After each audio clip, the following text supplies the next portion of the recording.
Hello student, so far we have studied charges at rest. Now I am going to discuss unit 2, that is current electricity. Weightage of this unit including 1 and 2 is of 16 marks. Okay, let us see what is an electric current.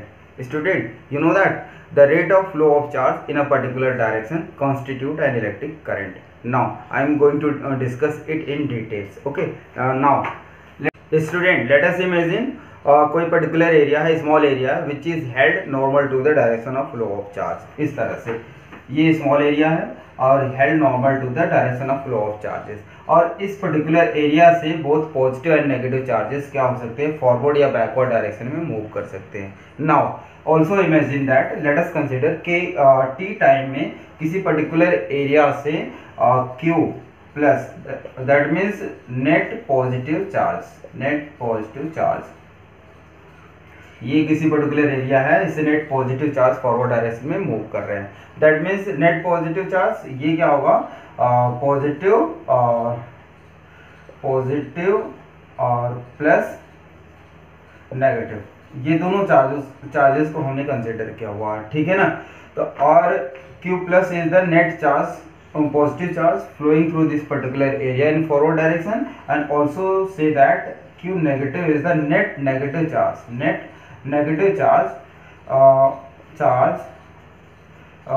both क्या कहते हैं, positive charge plus negative charge. पता है, that means इनका अगर sum total negative charge में आता है, दैट मीन्स अगर आपके पास कोई -10 कूलोम का चार्ज हो और 5 कूलोम का चार्ज हो, तो नेट जो चार्ज आएगा Q नेट आएगा आपका -10 प्लस 5, दैट मीन्स -5 कूलोम आएगा. और इस केस में अगर आप ले लेते हैं 10 कूलोम चार्ज ले लेते हैं और एक -5 कूलोम चार्ज ले लेते हैं, तो नेट जो चार्ज आएगा आपका 10 coulomb -5, that means 5 coulomb charge आएगा. ठीक है ना. और ये मैं कह रहा हूँ कि जो नेट चार्जेस हैं फॉरवर्ड डायरेक्शन में मूव कर रहे हैं, net negative charges forward direction में मूव कर रहे हैं. तो जो टोटल चार्ज मूव करेगा Q टोटल जो होगा ये क्या होगा, Q प्लस Q माइनस के इक्वल होगा. मान लो जो टोटल चार्ज है फॉरवर्ड डायरेक्शन में मूव कर रहा है. ठीक है ना. तो इस पर्टिकुलर केस में क्या होता है कि जो टोटल चार्ज होता है ये डायरेक्टली प्रोपोर्शनल टू जो होता है टाइम इंटरवल के. ये क्या होता है, जो total charge flowing in the forward direction is directly proportional to the time interval. अगर ऐसा होता है तो क्या कहते हैं कि हम इस इक्वेशन को, मतलब इस आइडिया को या इस कॉन्सेप्ट को हम इस तरह से लिख सकते हैं. दैट मीन्स हमने कहा I equal to Q by T. मतलब Q अगर टोटल चार्ज है, Q टोटल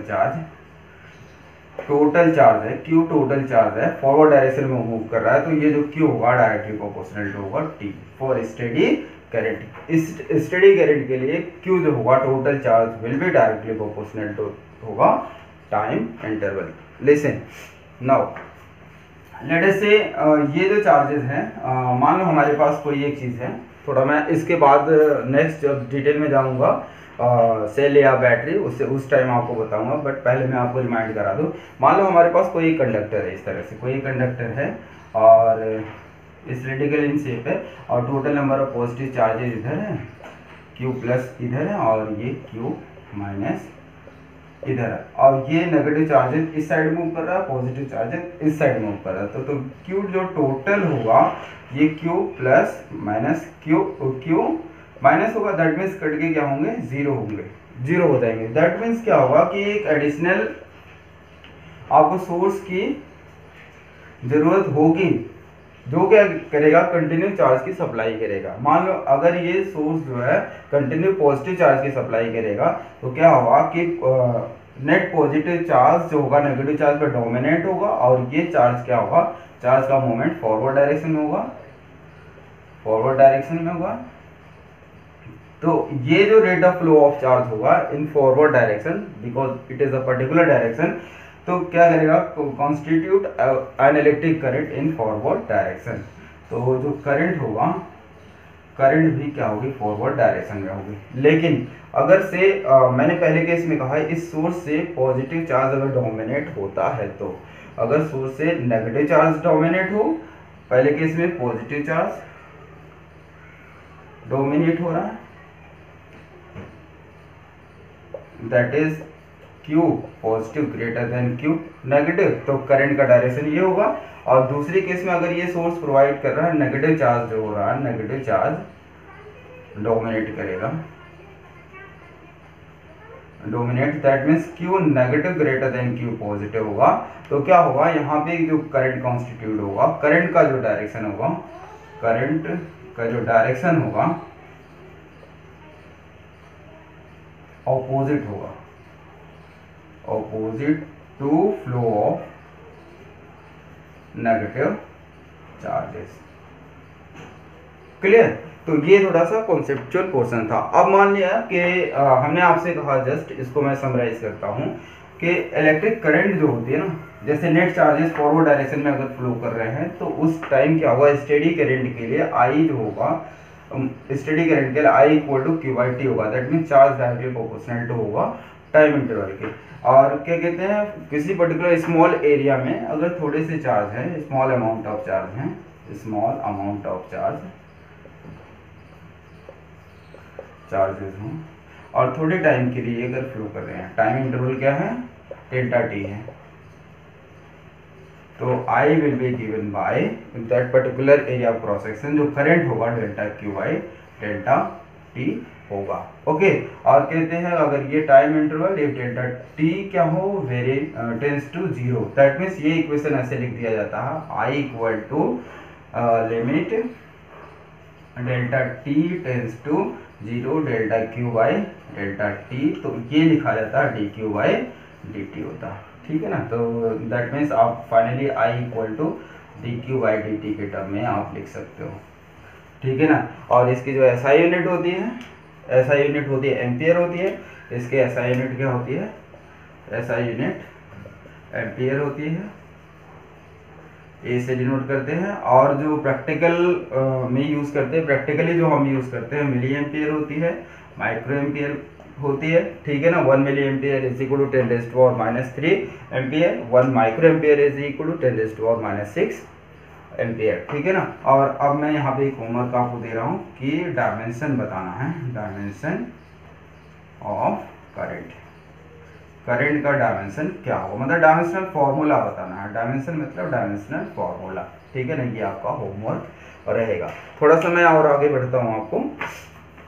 तो करंट को हमने ये समराइज कर लिया, और पहले चैप्टर में आपने पढ़ा था जो चार्ज होता है Q equal to plus minus n into e होगा, जहाँ पे न्यूमेरिकल में इसकी जरूरत होगी हम लोग उसका यूज कर लेंगे। ठीक है ना,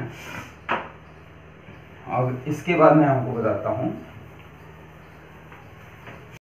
स्टूडेंट, नेक्स्ट जो हमारा current carrier, current carrier in solid क्या होते हैं ना, वैलेंस इलेक्ट्रॉन्स होते हैं, और ये valence electron under the influence of an external field क्या करते हैं, पर्टिकुलर डायरेक्शन में मूव करते हैं, which constitute an electric current. Okay, in solid. और लिक्विड के केस में क्या होते हैं, आयंस होते हैं या चार्ज पार्टिकल्स होते हैं। जैसे हमने कोई एक ले लिया NaCl प्लस वाटर, इनका अगर हम पर्टिकुलर सोल्यूशन बनाते हैं तो sodium ion plus chlorine ion में ये ब्रेक हो जाते हैं, और sodium ion and chlorine ion का जब भी मूवमेंट होगा तो ये इलेक्ट्रिक करंट को क्या करेंगे, कॉन्स्टिट्यूट करेंगे। In case of gas, gas तो जनरली अगर हम एयर की बात करते हैं तो एयर जो होता है ना बैड कंडक्टर ऑफ इलेक्ट्रिसिटी होता है, बट क्या है कि हाई पोटेंशियल डिफरेंस और high potential difference and low pressure पर हम क्या करते हैं, इनको आयनाइज करते हैं। ठीक है ना, तो आयंस एंड मॉलिक्यूल्स जो होता है ना गैस में क्या करते हैं, ये करंट कैरियर का काम करते हैं। क्लियर? नेक्स्ट मैं डिस्कस करने जा रहा हूँ Ohm's law.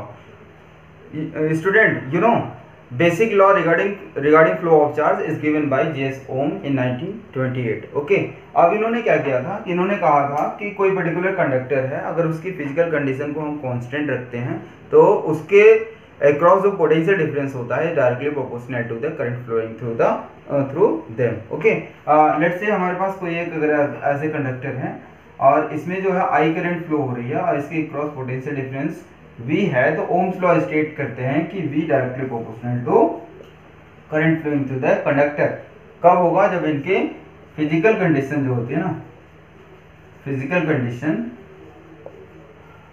Remain same, physical condition same होने का मतलब क्या होता है, ना हम इनको मेल्ट करें, ना ही स्ट्रेच करें, ना ही इनको हम कट करें। तो उस केस में क्या होता है, जो current flowing through the conductor is directly proportional to the potential difference. Okay, अब क्या होगा कि यहाँ पे इस रिलेशन को थोड़ा सा और एक्सप्लेन अगर हम करें तो कहते हैं V directly proportional to I है, तो V एक प्रोपोर्शनलिटी साइन हटाते हैं तो कांस्टेंट लगाते हैं। तो R एक कांस्टेंट है जिसे क्या कहते हैं, रेजिस्टेंस कहते हैं, रेजिस्टेंस। ये रेजिस्टेंस होता है, इसकी जो यूनिट होती है ऐसा यूनिट होती है, इसकी ओम होती है, यूनिट होती है, और इसको ओम सिंबल को ऐसे रिप्रेजेंट करते हैं। दैट मीन्स अगर इस रिलेशन का यूज करें तो R is given by V by I। Okay, अब मैं क्या अगर मैं R की बात करूं तो R जो होता है ना कि ये पर्टिकुलर जो कंडक्टर होता है उसके डायमेंशन पर डिपेंड करता है। अब मैं एक्सपेरिमेंटली कुछ चीज़ करके आपको दिखा रहा हूँ। माना हमारे पास कोई कंडक्टर है, इस तरह से कोई कंडक्टर हमने ले रखा है, और ये जो कंडक्टर है uniform area of cross section का है, और A जो है उसका एरिया है, एरिया ऑफ क्रॉस सेक्शन है, और L इसकी लेंथ है, और इसके अंदर जो करंट फ्लो कर रही है पूरे यूनिफॉर्म एरिया में, वो I करंट फ्लो कर रही है, और V is the potential difference across this conductor. अब क्या करते हैं कि कुछ पर्टिकुलर केसेस में हम इसको डिस्कस करते हैं। मान लो सेम आइडेंटिकल कंडक्टर एक और हम ले लेते हैं और उसके बाद हम डिस्कस करते हैं। देखो क्या होता है कि मानो हमारे पास दो आइडेंटिकल उसी तरह से कंडक्टर हैं, और उनको हमने क्या किया, कुछ पर्टिकुलर केस लेकर डिस्कस करें। पहले केस में हम क्या करें, इनको ऐसे हमने कनेक्ट कर दिया, 1 to 1 ऐसे कनेक्ट कर दिया। L लेंथ का कंडक्टर था, मैंने आपसे कहा था कि इसका एरिया A है, इसमें करंट I फ्लो कर रही है, और इसके अक्रॉस जो पोटेंशियल डिफरेंस V है, इसके अक्रॉस भी पोटेंशियल डिफरेंस क्या होगा, V होगा। दो कंडक्टर को हमने इस तरह से 1 to 1 ऐसे ज्वाइंट करा दिया, ठीक है ना। अब क्या होगा, जो करंट होगी, सेम करंट इसमें भी फ्लो होगी, ठीक है ना, ये करंट सेम करंट फ्लो होगी। अब देखो क्या होता है कि जो पोटेंशियल डिफरेंस अक्रॉस ये जो कंडक्टर है और अक्रॉस दिस कंडक्टर, जो टोटल पोटेंशियल डिफरेंस होगा, potential difference across this two conductor क्या हो जाएगा, V प्लस V होगा, that means equal to 2V होगा। और हमारा ओम्स लॉ क्या कहता है, ओम्स लॉ कहता है according to Ohm's law V equal to IR या R equal to V by I। तो यहाँ पर जो नया रेजिस्टेंस आपको निकलेगा R dash equal to V कितना हो रहा है, 2V अपॉन I होगा। दैट मीन्स पहले का पहले जो रेजिस्टेंस R था उसका जस्ट रेजिस्टेंस क्या हो जाएगा, डबल हो जाएगा। कब होगा कि जब हमने इसकी लेंथ को बढ़ा दिया, दैट मीन्स दो आइडेंटिकल कंडक्टर को एक साथ हमने इस तरह से रख दिया, ठीक है, हॉरिजॉन्टली कनेक्ट कर दिया। तो फाइनली हमारा एक कंक्लूजन क्या निकलेगा, हमारा कंक्लूजन इस तरह से निकलेगा, कह सकते हैं R जो होगा डायरेक्टली प्रोपोर्शनल टू लेंथ होगा। लेंथ आपने अगर बढ़ा दिया तो क्या हो गया, उसका रेजिस्टेंस भी क्या हो गया, जस्ट डबल हो गया। अब केस 2 अगर हम स्टडी करें, केस 2 में हम ले लें, केस 2 में और इसमें क्या करें कि सेम कंडक्टर हमारा ऐसे था, सेम कंडक्टर था, और इसको जो है देखो सेम कंडक्टर है, इसका लेंथ L है और एरिया क्या है, A है। अब इसको दो पार्ट में ऐसे डिवाइड कर दो, इसमें करंट फ्लो कर रही थी, I करंट फ्लो कर रही थी, अब इसको दो पार्ट में ऐसे आपने डिवाइड कर दिया। दैट मीन्स अब क्या करो कि ये जो पोर्शन होगा, अपर जो पोर्शन होगा उसका एरिया क्या होगा, A/2 होगा, नीचे वाले का क्या होगा, A/2 होगा। अब इसमें जो करंट फ्लो करे through the uniform area of cross section, तो ऊपर वाले पोर्शन में जो करंट होगी हाफ हो जाएगी, नीचे वाले में भी करंट क्या होगी, हाफ होगी। ओम्स लॉ क्या कहता है कि R equal to V by I, तो यहाँ से V बाई I की जगह पे I/2 हो जाएगा। दैट मीन्स क्या हो जाएगा, 2V बाई I होगा। तो जो नेट रेजिस्टेंस आपका निकलेगा, ऐसे कर सकते हैं, R डैश इक्वल टू हो जाएगा 2 इंटू R। दैट मीन्स क्या होगा, रेजिस्टेंस इस केस में भी क्या हो रहा है, जस्ट डबल हो रहा है। अब हम क्या करते हैं, इनको अगर कंक्लूड करें तो दोनों केसेस को कंक्लूड करने के बाद हम ये कह सकते हैं, दोनों केसेस को कंक्लूड करने के बाद ये जो होगा, एरिया को हाफ आपने किया तो रेजिस्टेंस क्या हुआ, डबल हो गया। That means inversely related to the area. ये इक्वेशन 2 हो गया, और इन दोनों को अगर कंबाइन करेंगे तो R इज इनवर्सली मतलब R is proportional to the L/A होगा, और R इक्वल टू क्या हो जाएगा, एक प्रोपोर्शनलिटी कांस्टेंट लगाते हैं, यहाँ पे रो लगाते हैं, L/A, ठीक है ना। अब रो L/A हो गया। रो को कहते हैं, ये होती है resistivity, resistivity of the conductor और ये इंडिपेंडेंट होती है on the dimension of the conductor, independent होती है ऑन डायमेंशन। और सबसे बड़ी बात ये होती है, ये प्रॉपर्टी ऑफ मटेरियल होती है, प्रॉपर्टी ऑफ मटेरियल कंडक्टर की प्रॉपर्टी होती है। और क्या कहते हैं कि अभी मैं इसके बाद बताऊंगा, ये डिपेंड करेगी टेम्परेचर पर, डिपेंड करती है। ये रेजिस्टिविटी क्या होती है, टेम्परेचर पर क्या होती है, डिपेंड होती है। अब क्या है कि यहाँ से अगर रेजिस्टिविटी को हमें लिखना है तो हम कर सकते हैं, नया टर्म हमारा आ जाता है, रेजिस्टेंस के बाद आ गया रेजिस्टिविटी। रेजिस्टिविटी रो से डिनोट करते हैं और ये इक्वल हो जाएगा, इसका अगर यूज करते हैं तो R into A by L होगा।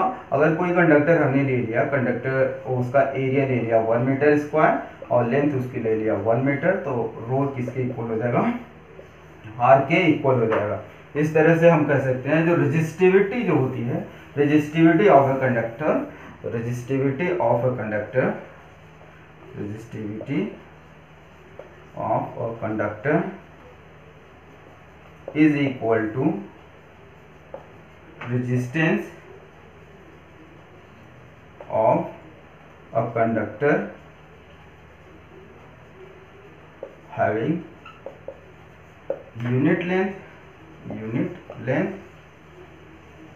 that is L equal to 1 meter and unit area of cross section that is A equal to 1 metre square. ठीक है ना। और इसकी जो SI यूनिट होगी, SI यूनिट आप निकाल के देख लेना, SI यूनिट क्या होगी, ओम मीटर होगी। ठीक है ना।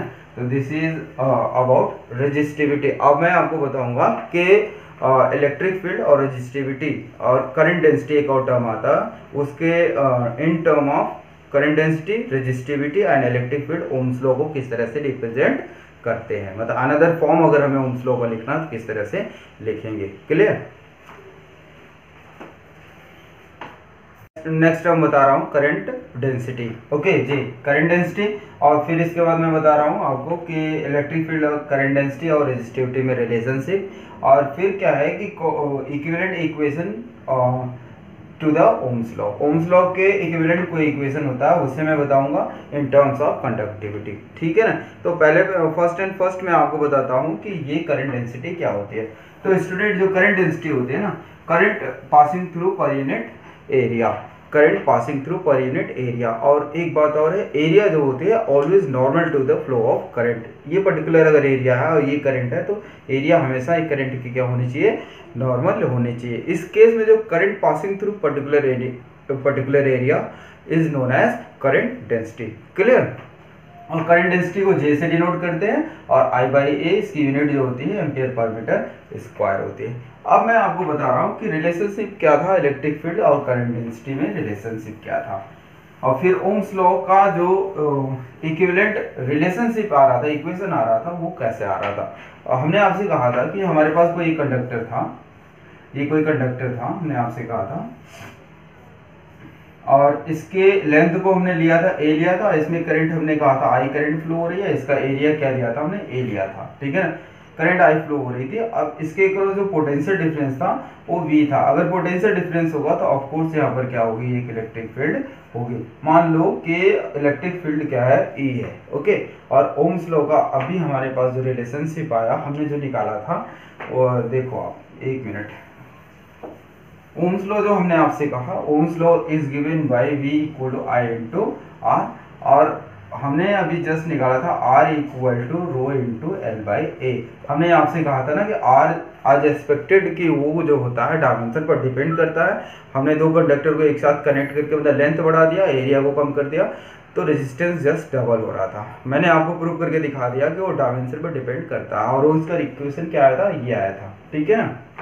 और हमें पता है L जो है लेंथ ऑफ द कंडक्टर है, तो V इक्वल टू क्या हो जाएगा, E इंटू एल होगा। इन तीनों को अगर आप एक साथ समराइज करते हैं तो क्या होगा, V की जगह पे E इंटू एल लिख लो आप, और यहाँ पर देखो I, और R की जगह पर आप लिख लो रो इंटू एल बाई ए लिख दो, ठीक है ना। तो इसको कर दो I by A, rho into L होगा, इंटू एल होगा, और L L will be cancel out, और ये क्या होगा, current density, current per unit area, तो E इक्वल टू क्या हो जाएगा, जे इंटू रो होगा, ठीक है ना। तो ये रिलेशनशिप होता है electric field and current density और रेजिस्टिविटी में रिलेशनशिप होता है। अब मैं आपको बता रहा हूँ कि देखो एक टर्म होता है जिसे हम कहते हैं कंडक्टिविटी। स्टूडेंट, जो कंडक्टिविटी होती है it is basically reciprocal of resistivity होती है। जो कंडक्टिविटी होती है ये टर्म होता है conductivity it is the reciprocal of resistivity, ठीक है ना। अब क्या रेजिस्टिविटी की इसकी ऐसा यूनिट आप निकाल सकते हो, ऐसा यूनिट क्या होगी, इसकी ऐसा यूनिट 1/ओम मीटर होगी, ठीक है ना। और इसको आप ऐसे कर सकते हो, ओम इनवर्स मीटर इनवर्स कर सकते हो, मतलब OHM का इनवर्स आप लिखते हैं, मीटर इनवर्स लिखते हैं, इसको MHO भी कर लिखा जाता है, मीटर इनवर्स होता है, और MHO को सीमेन भी बोला जाता है, सीमेन SIMEN, सीमेन मीटर इनवर्स होगा या S मीटर इनवर्स होगा। तो कभी कभी ये कंडक्टिविटी टर्म क्या होता है, पूछा जाता है। अब हमने आपको बताया है जस्ट कि एक रिलेशनशिप आपका क्या आ गया, E इक्वल टू आपका जस्ट आया J इंटू रो आया, ठीक है ना। और हमने आपको कहा कि जो सिग्मा इक्वल होता है 1/रो होता है, तो यहाँ से आप रिलेशनशिप लिख सकते हो रो इक्वल 1/सिग्मा। तो इन दो रिलेशन को अगर आप यूज करते हैं तो E can be written as J, ऐसे रहने दो आप, और रो की जगह पे 1/सिग्मा, ऐसे रो की जगह पे 1/सिग्मा कर लो, तो J इक्वल टू हो जाएगा आपका J इक्वल टू हो जाएगा E इंटू सिग्मा हो जाएगा, ठीक है। J इक्वल टू क्या हो जाएगा, E इंटू सिग्मा हो जाएगा, क्लियर। तो ये जो होता है, ये जो इक्विवेलेंट होता है, इसी को कहते हैं equivalent to Ohm's law. Ohm's law के स्टेटमेंट के ये क्या होता है, इक्विवेलेंट होता है। अब देखो यहाँ पर क्या कहते हैं कि जो इलेक्ट्रिक फील्ड होता है और ये करंट डेंसिटी, ये वेक्टर क्वांटिटी होती है, तो कहीं कहीं पे ऐसे आपको मिलेगा, ठीक है ना। तो ये ओम्स लॉ को अगर कहीं और प्रूव करना हुआ, जैसे अभी मैं आपको बताऊंगा ड्रिफ्ट वेलोसिटी, ड्रिफ्ट करंट, वहां पे ओम्स लॉ को प्रूव करना हुआ, तो आप V इक्वल टू IR ना प्रूव करके आप क्या प्रूव करेंगे, J equal to E into sigma, ठीक है ना।